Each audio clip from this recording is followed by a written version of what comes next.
Welcome. I'm David. I'm Lindsay. That's it. This Desmonds, Donders.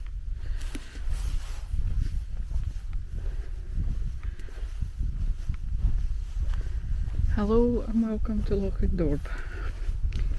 It is Saturday the 16th of September and this is my second walk of the day.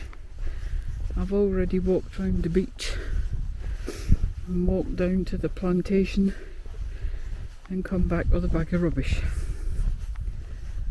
So I decided to come this way because I've never actually walked past the beach and up the road that we come down, or I came down, because my car's less than 3 tonnes. The bridge really is in a sorry state, but nobody seems to be following the rules, because I've seen quite a few motorhomes, caravans, whatever. I'm sure the caravans and the cars together weigh more than 3 tonnes, but not individually. I have no idea. I thought I'd come this way to see where I get to. It's been, well, it was raining last night, just before we went to bed, and it did spit for a little while this morning. It's been kind of overcast, and then blue skies and sunshine, and now it's overcast again, so your guess is as good as mine as to how long this walk lasts. David's been here since Wednesday, and I came here last night.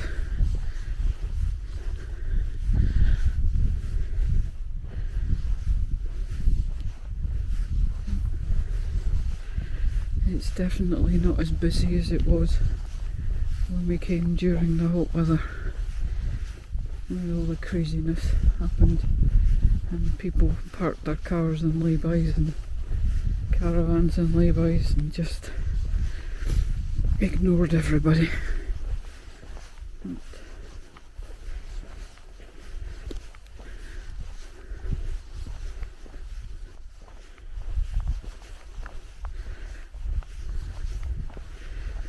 The heather's dying back, which is not surprising because the temperature has fallen quite a lot in the last few days. It's more like the autumnal weather you expect, not that semi-heat wave we had at the beginning of, well, the last 2 weeks, I think.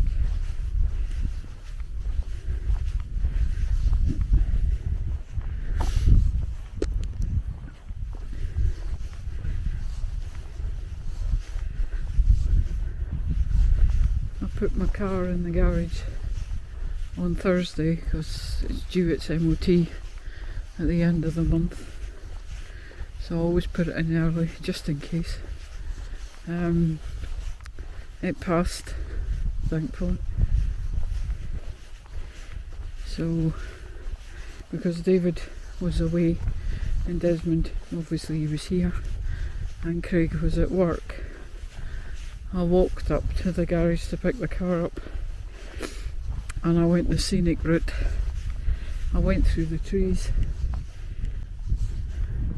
through the village, and I think I can honestly say it's the first time I've been that way since the pandemic, when we were locked down and we were only allowed out for an hour's exercise, well, outside the house and outside our own gardens, and I'd forgotten how bonny it was. So maybe it took me about 5-10 minutes later, longer than going the other way, but I wasn't in any particular hurry. Just get the car and take it back to the house and get ready to go to work. So the Panda has an MOT for another year. Well, it's not bad. It's a 9-year-old car. It's got nearly 56,000 miles on it. So we've had it 6 years because we bought it when it was 3-year-old and it had 5,500 miles on it. So I put just over 50,000 on it, 51, and that's basically driving backwards and forwards between Aberlour. Oh god, there's another one coming.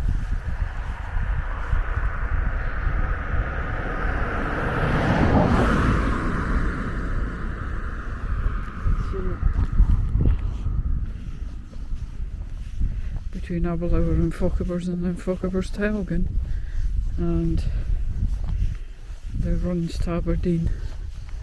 But the car was, I don't know what you call them, economy, you know, not top of the top of the class cars, you know, with all the posh gadgets and stuff. It's just a basic car, and the seats are basic, so it's not really meant for long distance travelling. I suppose I could start acting like an old woman and put cushions in it, but not there yet. I'm not that old.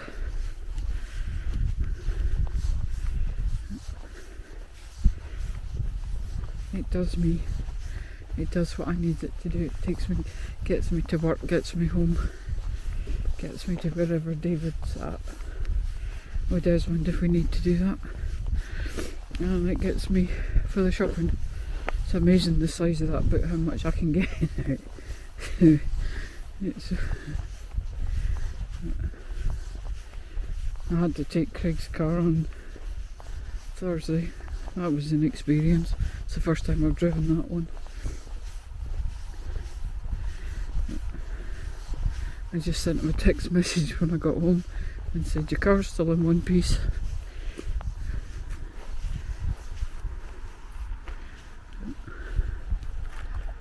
Oh, I'm going to switch it off.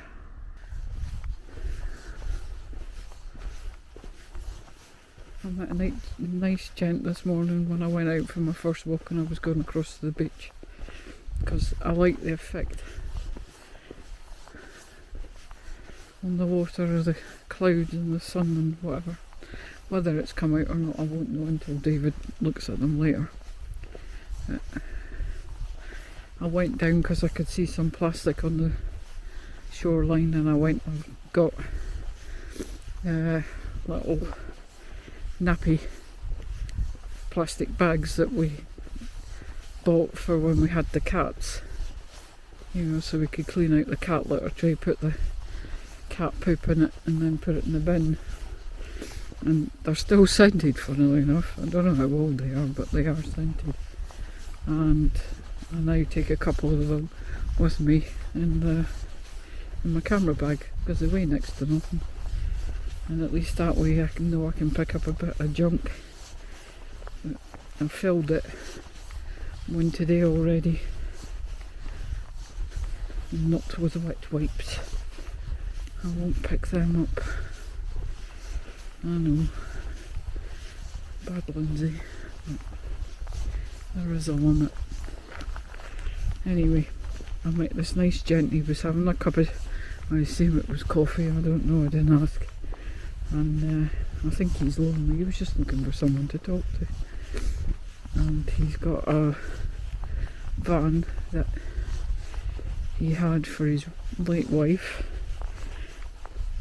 because she was in a wheelchair, and he's converted it into a van of sorts, and he doesn't use sights. Oh, here we go, another one.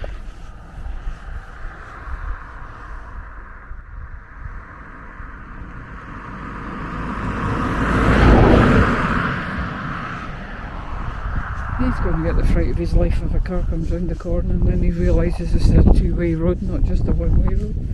Never mind. And the gent had put his bed in it. He's bought a canoe. He says, I'm 77, I lost my wife 3 years ago. He says, and I just bought a canoe in Skye. I think it it was a few months ago, he said. And he decided he was going to go for a paddle in the loch. And he did. And when I was walking down to the plantation, he went past me and I said, having fun? Oh yes, lovely. I thought, good for you. So, like I say, I think the gent's lonely. He did. He had a crate of beer bottles that he found in the dump yesterday, and he took it away and he says, I'm going to try one of these. And I'm sorry about the wind. Myself and another canoeist turned around and said, I don't think that's a good idea, because the sell-by date was the 20th of April 2020, and obviously that's 3 and a bit years ago. So, to the gentleman in the Vivaro, I do hope you didn't try it, and it was lovely having a chat with you. Yeah. He says, I do love a bargain. It's not a bargain. Like I said, I usually just come this way in the cars or Desmonds, but David says he's gone back the other way because the bridge is looking kind of sorry for itself. And the chap said last night that the Nairn road was shut. Well, I went past the end of the Nairn road and there was blue and red lights going, so that would probably have stopped me getting down it. I did wonder what was going on, but I never stopped. And police have enough to deal with without nosy people.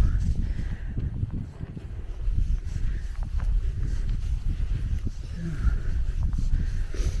I think we'll go to the brow of this hill and then I might go back.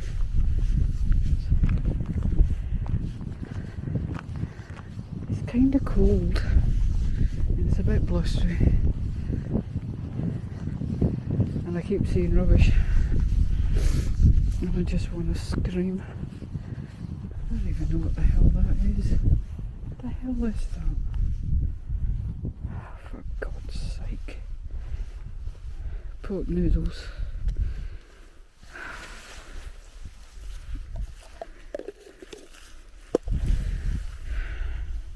You see that? I hate people.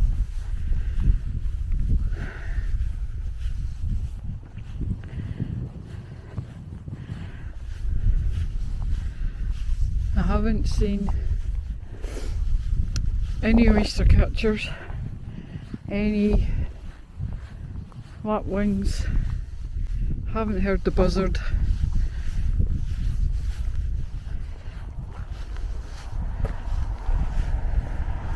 There's another one.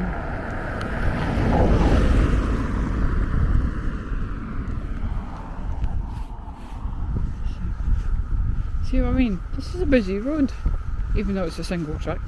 It's still a flaming busy road. And people just use it like, you know what, it's okay. Nothing will be coming the other way. Oh shit, there's a car coming.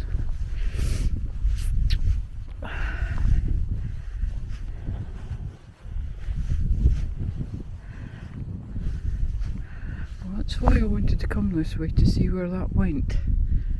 Oh God, there's another one.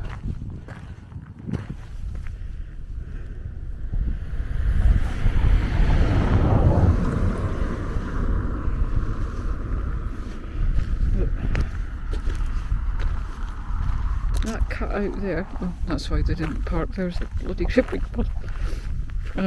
That cut out there, David has always said, if we can't get down the loch side, we could always come here. But there was a car in a caravan, went past us, well went past me 3 times.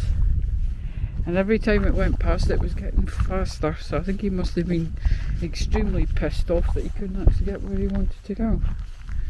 Tough. There you go.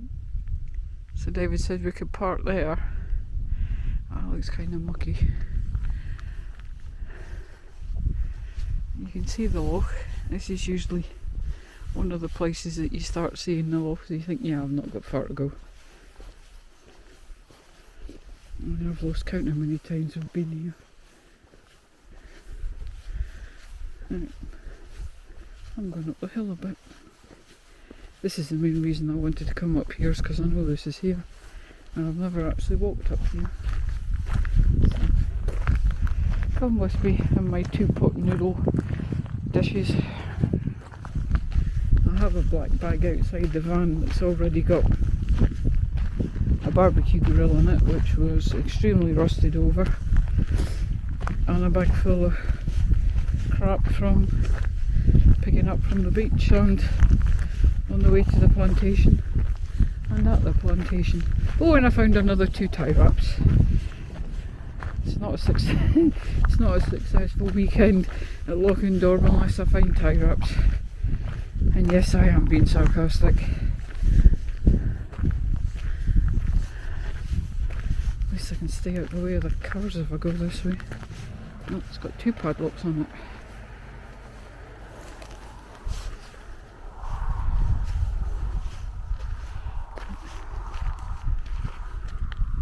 See? It's so quiet when you get rid of the cars.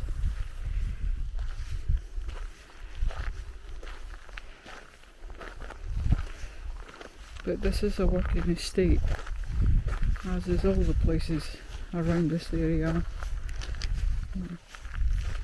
And I'm not going very far because it's stalking season. It's also coming up to rutting season for the deer.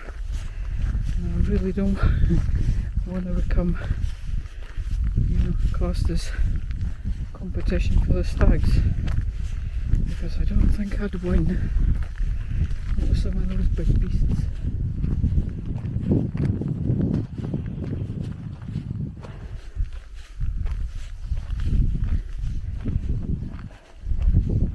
It should be okay on this, but it's kind of open. We heard the grouse this morning. David says he hasn't seen any, and when I was walking down to the beach I scared about half a dozen off from the heather that's on the road beside the beach, and they do tend to tell you off.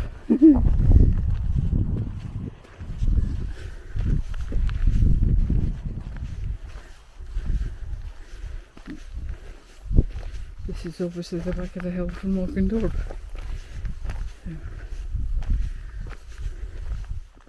You can see how easy it would be to get lost.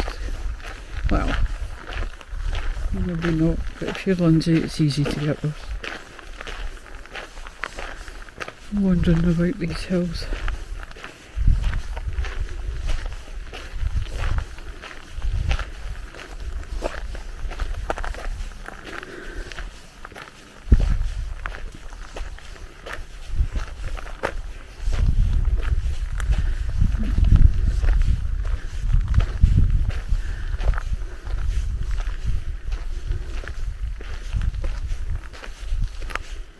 Oh, there you go.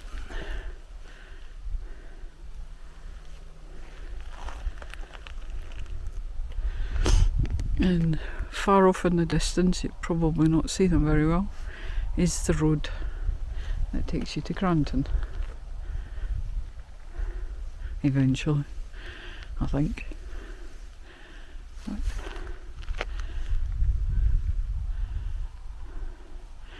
if you exclude the traffic noise, which is now getting louder, you could hear a pin drop.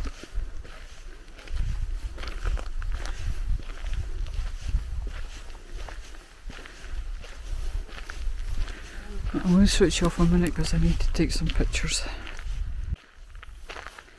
So,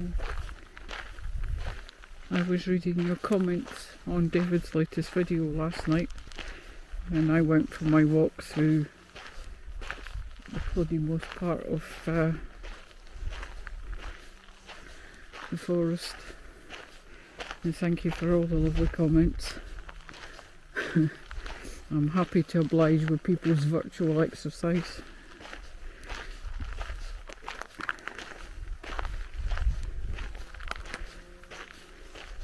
my 3-week stint of doing silly old clocks came to a halt, and then I had a week back doing my normal shift, and then I was asked to do morning shift again, which worked out pretty well because it was a week it was a week before we went on holiday.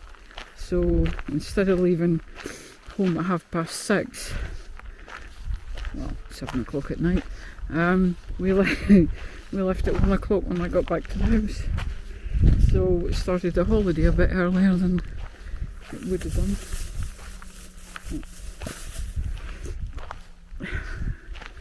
Oh, I think this is far enough, kid.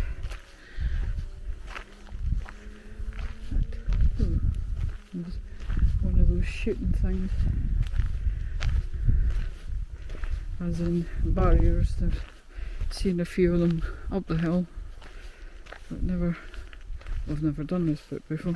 Like I said, I keep coming across places that thinking, oh, we've been here and I've done that and I've done that and I haven't done this bit. And I've been up the hill a few times but never done all of it because, one, I'm scared of getting lost, which in my case is quite probable, and two, there's so many different paths that you could just think, okay, which way am I going and which way did I come and how the heck do I get back to the van? So this is quite easy because it's basically a road.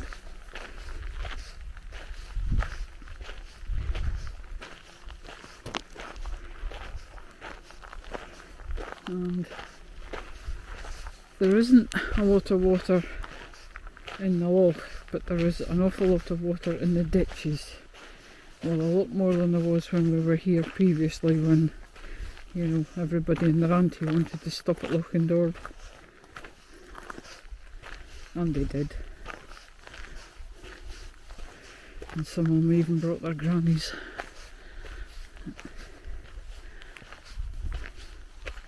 Right, I'm going up to that brow, and then I really am going to have to think about heading back because it's after 3 o'clock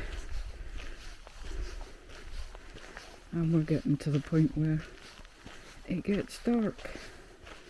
The aurora season has already started. I've seen some incredible pictures from Wednesday night. I didn't go out because it said it was going to be cloudy, and then I forgot to put my phone on airplane mode and I got a notification about 4:45 in the morning saying the aurora's kicking in. I thought, well, it can wait and it can go without me. If I see it, I see it. If I don't, I don't. No doubt I'll spend a few trips down to Spabey in the hope that I see something, but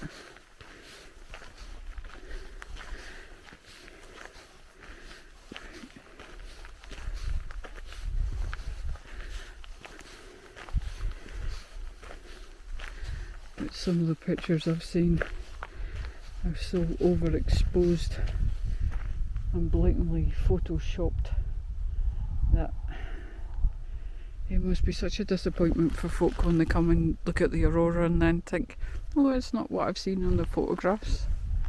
I mean, one of them, that's us, we're heading back. One of them, the guy who took pictures, he's a professional photographer. I'm sorry, but I have my doubts. It's just so overexposed, and it looks like, you know, oh, we'll put a touch of pink here and a touch of purple there, and it just looks so fake. It possibly isn't, but that's what I thought. I mean, it's just my opinion.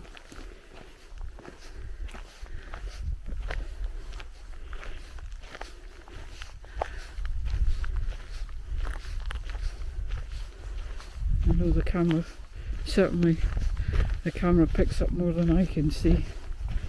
I can see the green, but I find it very difficult to find the greens, sorry, the reds and the purples, but the camera seems to be able to pick them up. But even when I'm taking sunset pictures, the camera seems to pick up things I can't understand. That, you know, and I tend to worry thinking, oh my, people are going to think I, you know, photoshopped it or superimposed it or did something. Guys, I ain't that technical.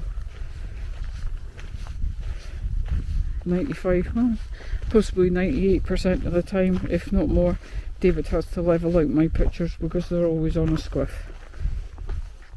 Because sometimes I don't take the time to, you know, think, are they level? I just point and shoot.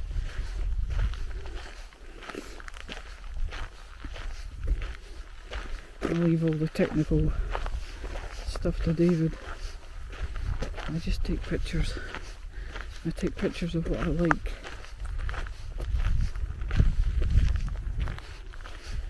Of what I think is going to be a good picture. Sometimes I get it right, but sometimes, oh boy, do I get it wrong. They're digital. I don't like them, and I like them.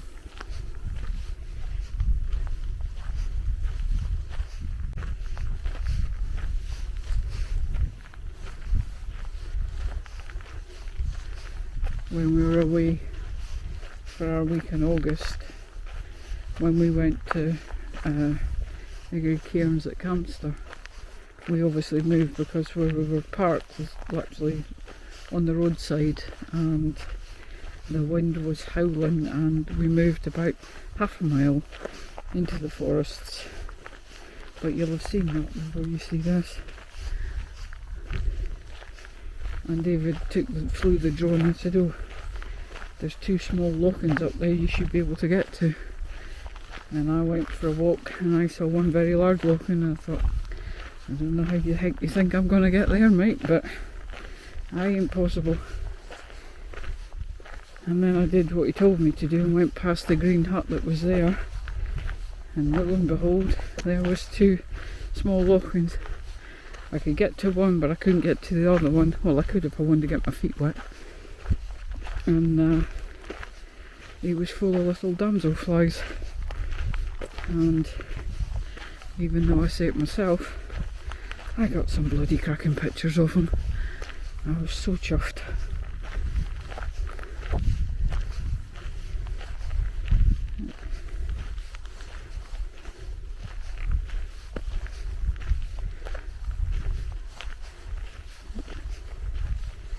That's probably them for the year because it's getting colder.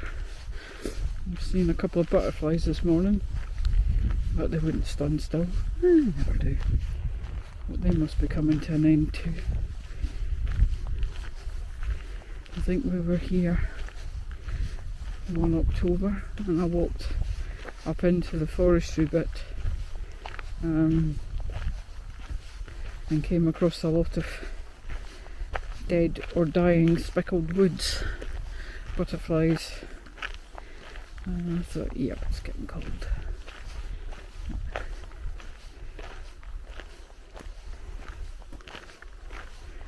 I'm always grateful if I see them.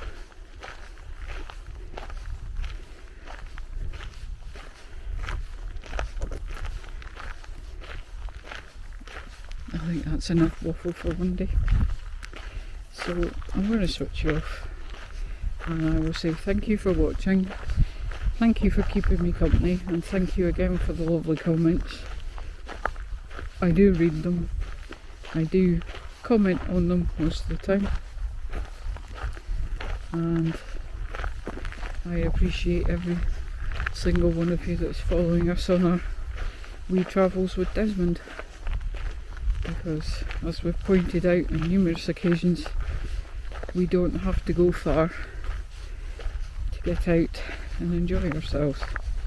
We don't need a lot, we just need to find somewhere where we can park, somewhere where we can watch the world go by, and David's got a view out the window and birds he can spot, and we're happy. We're very easy pleased, but that's just us. So thank you again, and I'll catch up with you the next time. Take care, guys, and enjoy your leisure time, whatever way you can. Get out in nature, breathe in the fresh air, and do what you enjoy, and be happy. Thank you for watching Desmonds Donders. And remember, please take nothing but memories and leave nothing but tracks.